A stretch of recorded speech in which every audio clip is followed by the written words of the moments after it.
এই অনুষ্ঠানটি শ্রোতাদের জীবন গল্প ভিত্তিক অনুষ্ঠান। এই অনুষ্ঠানে শ্রোতারা স্বেচ্ছায় নিজেদের জীবনের গল্প বলেন। শ্রোতারা যা এখানে বলেন তা সরেজমিনে ইনভেস্টিগেটেড নয়, সুতরাং সেদিক থেকে বিশ্বাস অবিশ্বাস একান্তই আপনার নিজের। সম্পূর্ণ বিনোদনমূলক এই অনুষ্ঠানটি আমাদের ব্যক্তিজীবনে কখনো কখনো শিক্ষণীয় ভূমিকা রাখে। এই অনুষ্ঠানে যারা আসেন স্বেচ্ছায় অংশগ্রহণ করেন। এই অনুষ্ঠানে কনফেস করবার পরে কিংবা জীবন গল্প বলবার পরে তার ব্যক্তি ও সামাজিক জীবনে কোনো বিরূপ প্রভাব পড়লে সেটার জন্য রেডিও কর্তৃপক্ষ দায়ী নয়। আসসালামু আলাইকুম প্রিয় দর্শক এবং শ্রোতা, আশা করছি ভালো আছেন। আপনাদের সবাইকে আমন্ত্রণ জানাচ্ছি জীবন গল্পের আরো একটি এপিসোডে। আপনাদের জন্য এই অনন্য আয়োজন এবং দীর্ঘ সময় ধরে আপনারা শুনে এসছেন। আমি কথা বাড়াবো না, শুরুতেই আমার সঙ্গে যিনি আছেন তার সঙ্গে একটু পরিচিত হব। কি নাম আপনার? মোহাম্মদ জাহাঙ্গীর হোসেন লাবলু মিয়া। লাবলু মিয়া, আপনার বয়স কত? জি, বয়স ৭৩ থেকে ধরেন ৫০ কি ৫২ হতে পারে। আচ্ছা, জন্ম জেলা কোথায় আপনার? জন্ম জেলা আছে খুলনা খালিশপুর থানা।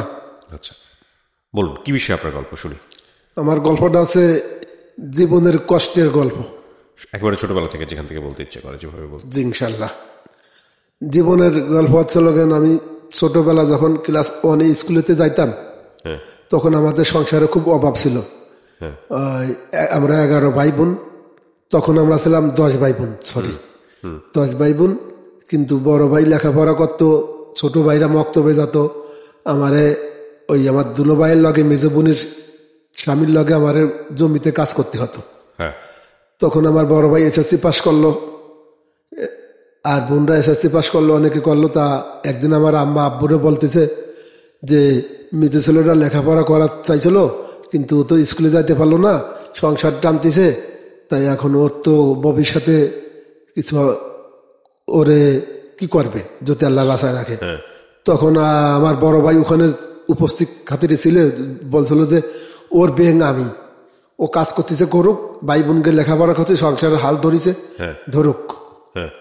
তখন আর কি আমি মনের সুখে কাজ করি, গরু কিনছি, আল চাষ করছি জমিতে, মানুষের ঘরে আগ ভাঙ্গাই দিছি। 8 কলস রস ভাঙ্গাইলে আমারে 25 টাকা দিত। ওই আগ মেশিন দিয়ে মানে কল দিয়ে আর কি ভাঙ্গাতে হয়, গান বলি।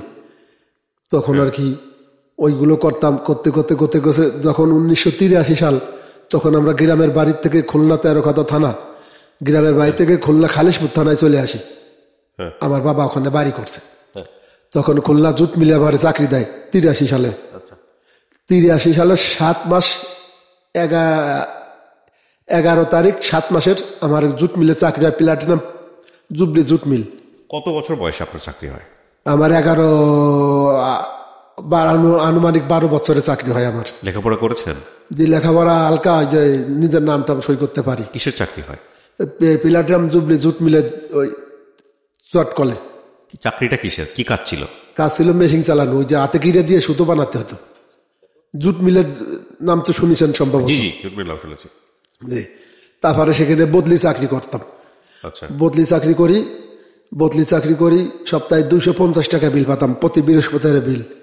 তারপরে আস্তে আস্তে আস্তে আস্তে অনেক টাকা পাতাম, 400-500 এর ওই বিল বাড়তো আর কি আস্তে আস্তে কাজ করলে।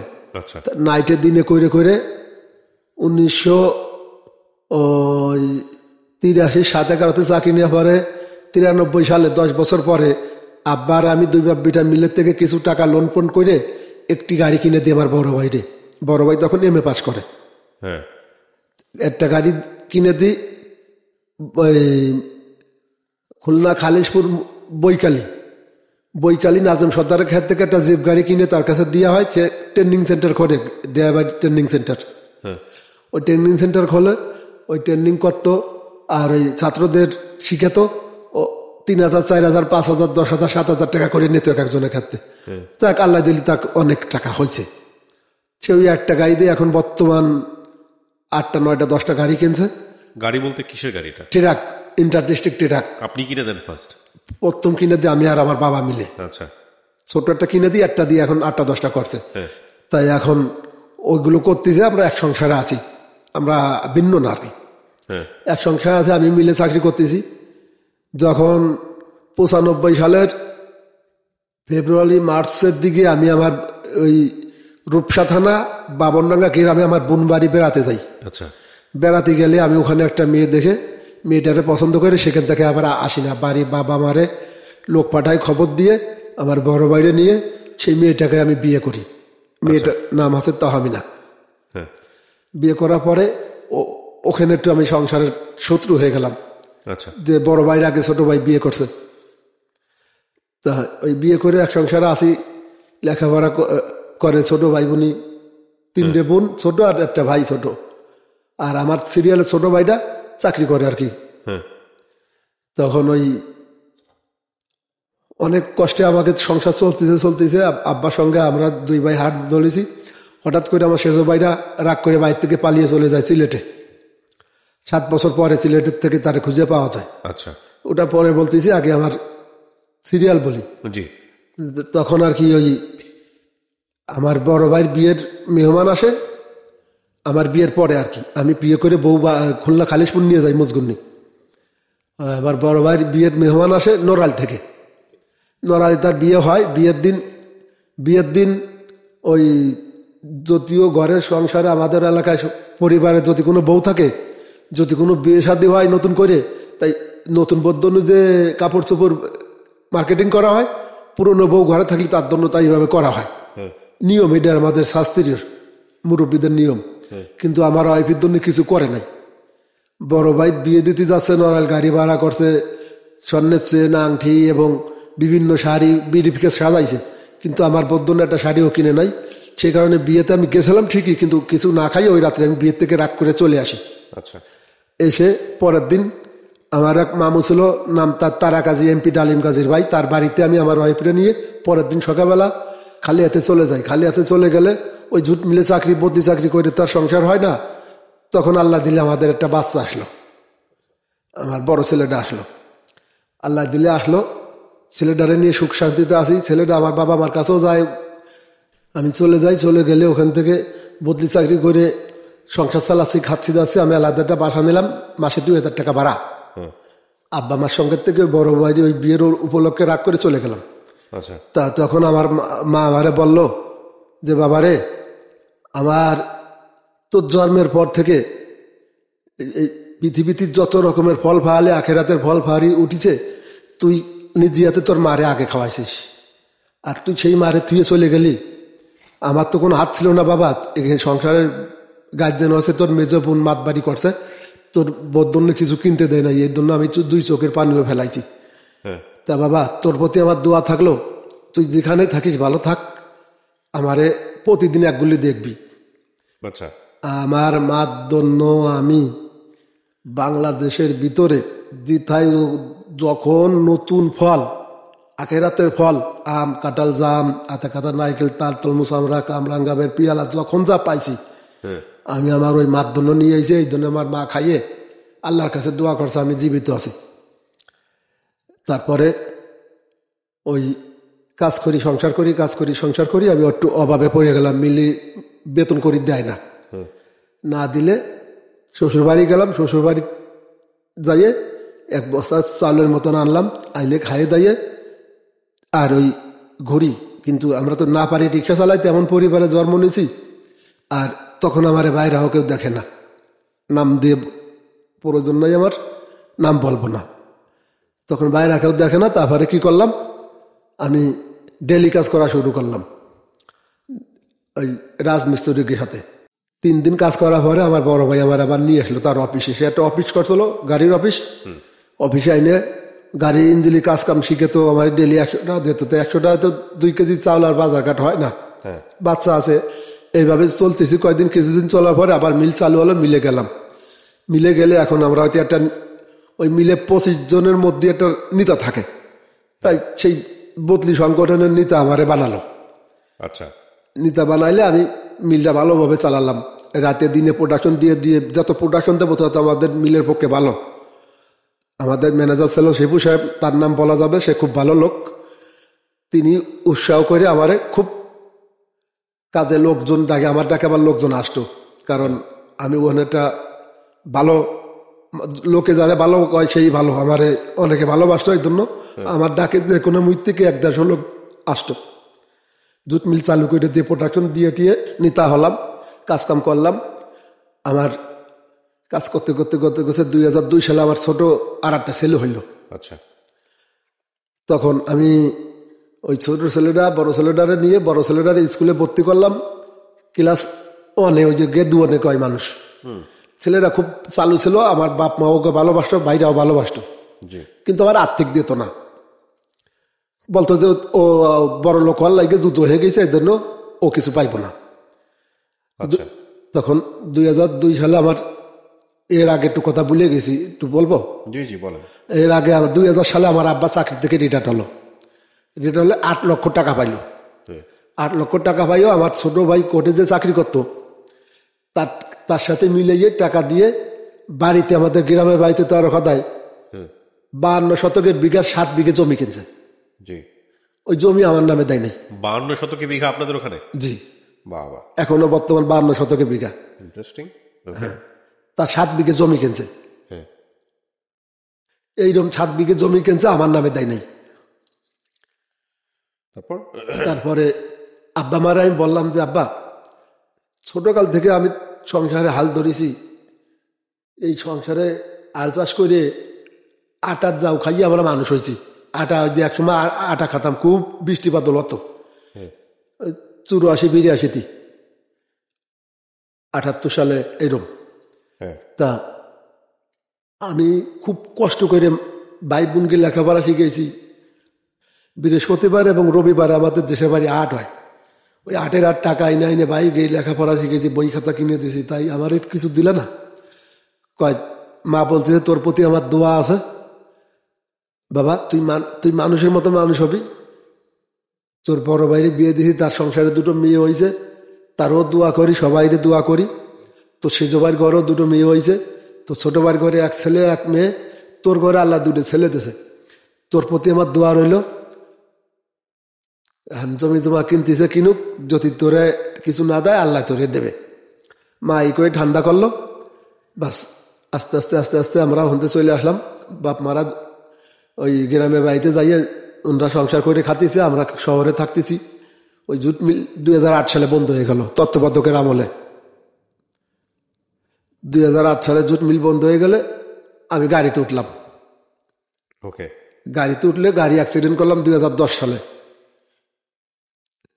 2010 সালে গাড়ি অ্যাক্সিডেন্ট করলে আমার গালছে চোখরা ভাঙ্গে চুরে, আমি এখন পঙ্গু। পরে আমার বাপ মা চিকিৎসা করেছে, আমার বড় ভাই এসে চিকিৎসা করেছে। এটা সত্যভাবে আমার চিকিৎসা করছে। 3,60,000 টাকা নিছে। এটা তারা বাপ মা বলে, আমি তো মরা, আমি তো জানি না। যাই হোক, সুস্থ হয়ে আবার আইছি। 2012 সালে মিল চালু হয়েছে। 2008 সালে মিল বন্ধ হয়েছে তত্ত্বাবধায়কের আমলে। 8, 9, 10 সালে মিল চালু হয়েছে। চালু হইলে মিলে আবার কাজকাম করতাম। হঠাৎ করে মিলে একটু গ্যাঞ্জাম বাঁধলো, বরিশাল, খুলনা, ফরিদপুর নিয়ে আমি চলে গেলাম কক্সবাজার শিমুলতলি পার হাউসে চাকরি করলাম ডেলি বেসিস। সেখানেও আবার মাঝে মাঝে বন্ধ হয়, টাকা ঠিক মতন দেয় না, যে সর্দারের আন্ডারে গেছি। চলে আসলাম খুলনায়। খুলনা আসার পরে আমার 2টো বাচ্চা নিয়ে লেখাপড়া বন্ধ, আমার ছেলেরা SSC পরীক্ষা বন্ধ, টাকা নাই, দিতে পারতেছি না। বাপ ভাই দেয় নাই, তাকে নাম বলবো না, তারা সুখী আছে, ভালো আছে। ওই তারপরে আপনার ওখান থেকে আমি ওই ঢাকা চলে আসলাম। ঢাকা এসে সিকিউরিটি চাকরি নিলাম Bangladesh royal force security, Moghbazar রেলগেটের অফিস এখনো আছে। সিকিউরিটি চাকরি নিলাম মগবাজার সিদ্ধেশ্বরী রোড। ওখানে এক বাইতে আমার ডিউটি দিল। আমি Horlicks TNT colony, Horlicks gate TNT কলোনির ভিতরে একটা বাসা নিলাম, 3500 টাকা ভাড়া। ওদের ছেলে 2টো নিয়ে আমার ওয়াইফ, ওদেরকে ওখানে ঘরে বসে আরবি পড়া। আমার ওয়াইফ আবার আরবি মুখস্থ করতে পারে, পড়তে পারে, কোরআন শরীফ। বাচ্চা 2টো লেখাপড়া শিখাচ্ছে মুখে মুখে। আর আমি ওই সিকিউরিটি চাকরি করি র্যাঙ্কস হাবিস টাওয়ারে, সিদ্ধেশ্বরী রোড, বিকারুন্নিসা স্কুলের সামনে। ওখানে সিকিউরিটি চাকরি করে ওই যা পাই আল্লাহ দিলে বকশিস এবং বেতন সংসারটা চলে। চালায় খাইতেছি। হঠাৎ করে একদিন একটা ছেলে আইছে আমার ধারে, যে ভাই আপনার নাম? আমি কই আমার নাম মোহাম্মদ জাহাঙ্গীর হোসেন লাবলু মিয়া। কি করেন? তখন আমি ওই মগবাজার রেলগেটে বসা। কি করেন? আমি কই সিকিউরিটি চাকরি করি। কয় আপনার ওই বস ডাকতেছে। আমি তো চিনি না শুনি না দাদা, আমি তো ঢাকা শহরে নতুন আইছি, কোনো বস ডাকতেছে, আমি যাব না। কয় আসেন, ভয় নাই। বলতেছে যে আমি আপনার এই দীর্ঘ 3-4 মাস ফলো করি। আমি গেছি, যার পর আমার বলতেছে আমি আপনার এই দীর্ঘ 3-4 মাস ফলো করি, আপনার বাড়ি কোথায় দাদা? আমি বলছি যে আমার বাড়ি খুলনায়। পরিচয় নিল, বাপ মা কি করে, ভাই বোন কি করে, সব পরিচয় নিলে এখন আমার তার পরিচয় দিল সাইডে যে আমি পল্লর মোর্শেদ, দেশ বিদেশে লোক পাঠাই, এই তোমাদের গ্রামে খবর নিবা, যদি কোনো মেয়ে কোনো ছেলে বিদেশে যায়, মেয়েদের টাকা পয়সা লাগবে না, আর ছেলেকে টাকা লাগবে পরীক্ষার মাধ্যমে। আমি কই তো আমার লাভ? কয় তুমি তো সিকিউরিটি চাকরি করো, তোমার চাকরিও থাকবে, আর তুমি একটা মেয়ে দিলে তোমার আমি 3,000 টাকা দেবো। তা আমি বললাম যে তাহলে তো ভালো।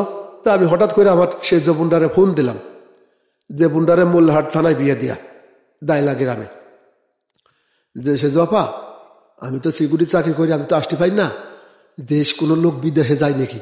এখানে এক ভাই আছে পল্লন মোর্শেদ নাম, তার বাসা বাড়ি অমুক জায়গা, আমারে নিয়ে গেছে, আমি দেখে আইছি।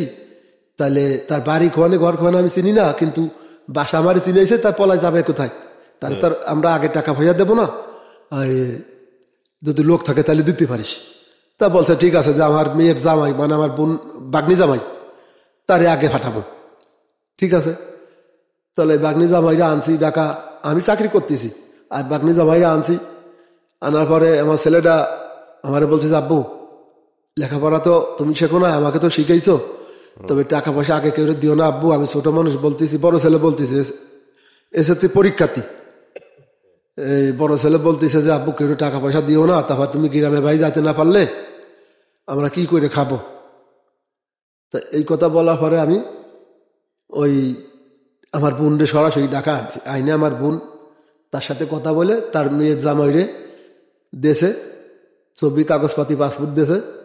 সে সত্যি সত্যি আল্লাহর রহমত 3 সপ্তাহের মধ্যে তারে ওমান পাঠাই দিয়েছে। এখন সে আমার লোভ দিয়েছে, ওমান পাঠাই দিয়ে আমার 5,000 টাকা দিয়েছে। আমার বোনি ক্ষেত্রে থেকে নিয়েছে 2,90,000 টাকা, আমার দিয়েছে 5,000 টাকা, আমার বোন জানে না, গোপনে দিয়েছে। তা আমার তো টাকার লোভ এসে গিয়েছে, গরিব মানুষ। এখন আমি ওই সিকিউরিটি অফিস থেকে 2 দিন ছুটি নিছি। ছুটি নিয়ে আমি একটু আমাদের গ্রামের বাড়িতে গেছি, যাই বলছি যে আমার সেজ বোনের মেয়ের জামাইরে পাঠাই দিয়েছি, যদি কোনো লোকজন থাকো তাহলে আমার সাথে আসতে পারো, বিদেশে যাইতে পারো, মেয়েদের কোনো টাকা লাগবে না, আর ছেলেদের টাকা লাগবো, তার সাথে যাই কথা বলতে হবে, তোমরা আমার সাথে দেখা যাবা।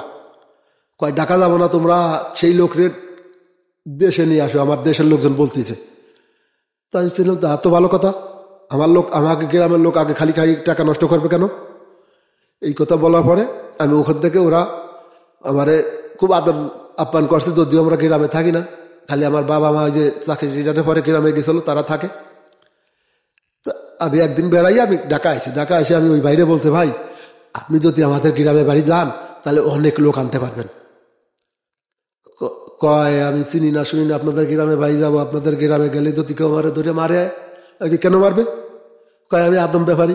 আমি কই ভাই আদম ব্যাপারী বুঝি না, মানুষ বিদেশ যাবে, আপনি বিদেশ পাঠাবেন, টাকা দেব, আমি আদম ব্যাপারী চিনি না। তা ঠিক আছে চলো। তা আমি আবার আমাদের ওই যে একটু প্রভাবশালী সেলিম নস্কর, আমাকে বোন জামাই হয়, তার নলেজে দিয়ে কয়েছে আচ্ছা আনো তোমার গ্রামে কে কিছু করলে আমি বুঝবানি। তা গ্রামে ওনারা নিয়ে গেছি, ঢাকা এসে 10 দিন পরে ছুটি নিয়ে, 5 দিনই ছুটি নিয়ে গ্রামে ওনারা নিয়ে গেছি, নিয়ে টিয়ে লোকজনের সাথে কথাবার্তা বলেছে। 5টা মেয়ে গোছাইছি, সৌদি ফাটাবে, আর ওই যে আপনার ওই যে ওই উমান ফাটাবে, বাসা বাড়ির কাজের কথা কইছে। আর 3টে ছেলে ফাটাইছি কুয়েতে, না কুয়েত করছে, উমান টাইসের কাজে, রাজমিস্ত্রির কাজে। ঠিক আছে, এখন এইগুলো লোক সব পাঠাই দিয়েছে, আমার গ্রামের লোক সব লোভিত হয়ে গেছে। লাভলু ভাই লোক তো ভালো লোক, আবার তারে ফোন দিয়েছে, ফোন দিলে সে আবার আমার ছাড়া এক আমাদের গ্রামে গেছে, যাই লোকজন গোছাই ধুয়ে আইসে, ধুয়ে আইসে আমার আইসে বলতেছে যে লাভলু ভাই আপনি বাড়ি যান। আমি কই ভাই আমার চাকরি চলে যাবে, এত বারবার ছুটি নিলে, এই চাকরি আমার রিজেক, আমার তেমন তহবিল নাই চলার মতন। আমার 10,000 টাকা দিছে। 10,000 টাকা দিয়ে গেছে ঘর ভাড়া দিয়ে দাও, আর 2 রুমওয়ালাটা বাসা নাও, ছেলে 2টা সে আনাইছে, 1 রুমের মধ্যে থাকো বউ নিয়ে। এই 10,000 টাকা দিলাম, 2 রুম নাও। তবে TNT কলোনির মধ্যে 2 রুমে ভাড়া তো কম, 2,500 একটা গ্যাসের সিলিন্ডার কিনতে হয়, চলবো, চাকরি তো আছে। তাই নিলাম 2 রুম, নিয়ে টিয়ে ওনারে নিয়ে আবার ওনারে নিয়ে এই বাড়ি গেলাম। সুন্দরবন পরিবহনের টিকিট কাটলাম, বাড়ি গেলাম। বাড়ি যাইয়ে ওনারে লোকজন দিলাম। লোকজন দেওয়ার পরে এখন লোকজনও দিছি, খট করে কিছু কিছু লোকের ক্ষেত্রে টাকা নিয়ে নিয়েছে। একজনের ক্ষেত্রে থেকে 2,50,000 নিয়েছে, আর একজনের ক্ষেত্রে নিয়েছে 2,59,000। কিন্তু টাকাটা আবার আমার আর্ধেক গুনে দিছে। আমার এইটুক বলে আমি ধরা খাইছি। পল্লর মোর্শেদ মোট 8,90,000 টাকা গ্রামের থেকে, ওই কেউ ক্ষেত্রে 20,000, কেউ ক্ষেত্রে 1 লাখ, কেউ ক্ষেত্রে 1.5 লাখ, এরকম মোট 8,20,000 টাকা নিয়েছে। আমার গ্রামে যা বন্ধ, আমার গ্রামে যা বন্ধ হয়ে গেলে আমি এখন ওই সিকিউরিটি চাকরি করি, রাজমিস্ত্রি কাজ করি, এই দিকে দিক করে খুব কষ্টে আছি, সংসার করে খাইতে আছি। এখন ছেলের দ্বারে 7,000 টাকা বেতনে চাকরি দিছি। আপনার এই গল্প থেকে কি শেখার আছে? আপনি গল্পটা যে আমি মানুষকে বললেন, মানে কেন বললেন আসলে? আমি গল্পটা কেন বলতেছি একটু ছন্দের মাধ্যমে বলি। দুঃখে যাদের জীবন করা তাদের কোনো দুঃখ নাই। বর্তমান প্রজন্ম হচ্ছে লোকের ইন্টারনেটের প্রজন্ম।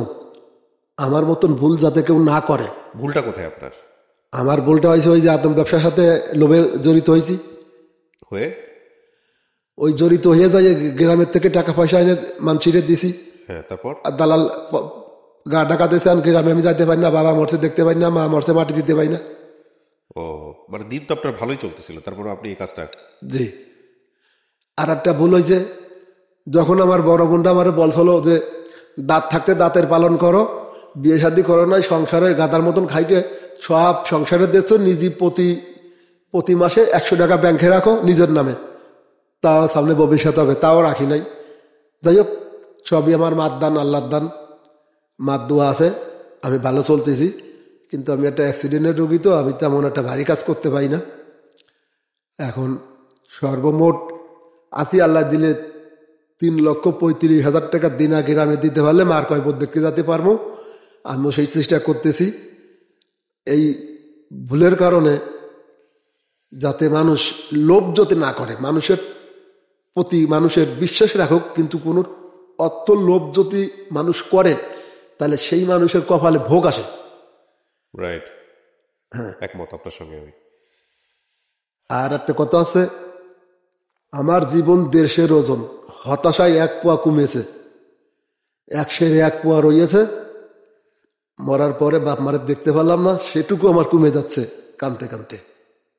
যদি আমারে আপনাদের এই সেন্টারে আমারে যদি কিছু কথা বলার সুযোগ দেয়, তাহলে আমার 1 থেকে 1.5 ঘন্টা লাগবে কথাটা বলতে। কিন্তু আজকে তো আর আমি ফ্লোর পাইতেছি না। যদি প্রয়োজন হয় আমার, এত কিছু বলার পর আপনি ফ্লোর পাচ্ছেন না, বললেন তো আপনি সবই, আবার কি বলবেন? আছে জীবনের, আমার জীবনের, আমি 2010 সালে যখন অ্যাক্সিডেন্ট করি, রাশ আমারে মর্গে পাঠালো, যে মারা গেছে, আমার সেই মার রাশ আমি দেখতে পাই নাই। সেই আমার বাস্তবে সত্য রাশ আমার মর্গে পাঠা দিয়েছিল। খুলনা 250 বেড ডাক্তার, বড় ডাক্তার, মারা গেছি। রাশ মর্গে পাঠাই দিলে সেই রাশ আমার মা খবর পাইয়া বাসার থেকে দৌড়ে আইটি চলে গেছিল প্রায় 1 কিলোমিটার, মুজগুন্নি থেকে বয়রার থেকে 250 বেড। সেখানে যাই ডাক্তারের 2 গালে 2টা থাবা দিয়েছিল, দিয়ে কইছে আমার ছেলের রাশ কোথায়? কয় আমার ছেলে মরে নাই। এই কইয়ে টলি গাড়ি ঠেলে নিয়ে আইছে। আর আমার যে বুন্ডার আমি ফোন দিয়েছিলাম সেই বুন্ডা, কিন্তু আমার গাল, এই ভাঙ্গাচোরা গাল একটু ফলো করে দেখেন, এই একটু পচা গন্ধ বলাইছিল, তাই নিয়ে আমার মা। আচ্ছা, ঠিক আছে, আমি আপনাকে একটু থামাইনি। আজকের এই গল্পটা সাধারণত প্রিয় দর্শক এবং শ্রোতা, আমি একটু বলি, এই গল্পটা খুব ছোট্ট একটা গল্প, 15 থেকে 20 মিনিটের একটা গল্প, এবং খুব স্ক্যাটার্ড একটা গল্প। উনি যে যেভাবে গল্পটা বলেছে এখানে, সেভাবে সাধারণত আমরা রেডিওতে গল্পটা প্রচার করি না। আসলে এই গল্পের মেসেজ বলতে গেলে আসলে যেটা বের করার চেষ্টা করেছি আমরা, যেহেতু একটা ধারাবাহিক অনুষ্ঠান, আমরা অনেক সময় আমরা যা চাই সেটা আসলে আমরা পেরে উঠি না, সত্য কথা বলতে যেটা। ওনার গল্পটা আসলে অনেক কিছু শেখার ছিল। উনি স্ট্রাগল করে নিজের জীবনটাকে একটা পর্যায়ে দাঁড় করিয়েছেন, কিন্তু দুঃখের বিষয় হচ্ছে যে শুধুমাত্র একটা লোভের কারণে ওনার জীবনের একটা অনেক বড় ছন্দপতন হয়ে যায়। এবং সেটা হচ্ছে যে এই যে মানুষকে বিদেশে নিয়ে যাওয়া, মানুষের কাছ থেকে টাকা পয়সা নেওয়া এবং সেটাকে সাকসেসফুলি করতে না পারার কারণে ওনার নিজের পরিবারের সঙ্গে ওনার যোগাযোগ বিচ্ছিন্ন হয় এবং গ্রামের লোকজনের কাছেও যোগাযোগ বিচ্ছিন্ন হয়। এই গল্পটা আসলে ঘন্টার পর ঘন্টা আনা যেত, কিন্তু সামহাও উনি মেন্টালি অনেক বেশি ডিস্টার্ব এবং উনি আসলে ওইভাবে বলতেও পারেননি। আর এক একজনের বলার ধরন এক এক রকমের। মানুষের জীবনে আত্মোপলব্ধিটাই খুব গুরুত্বপূর্ণ। আপনার জীবনে যে আত্মোপলব্ধিটা হয়েছে, শাস্তি তো আপনি পাচ্ছেনই বা পেয়েছেনও। জি, এই আত্মোপলব্ধিটা শাস্তি পাওয়ার পরেও অনেকের হয় না, জি, হয় না। তাই না? তো আপনার এই আত্মোপলব্ধিটাকেই আমরা স্বাগত জানাই এবং একই সাথে আপনার এই উপলব্ধি থেকে যদি অনেক মানুষ শিখতে পারেন কিছু, সেটাও আমাদের জন্য অনেক বড় পাওয়া। শেষ করছি আজকের মতো প্রিয় দর্শক এবং শ্রোতা। আবারও কথা হবে। সবাই ভালো থাকুন। শুভরাত্রি।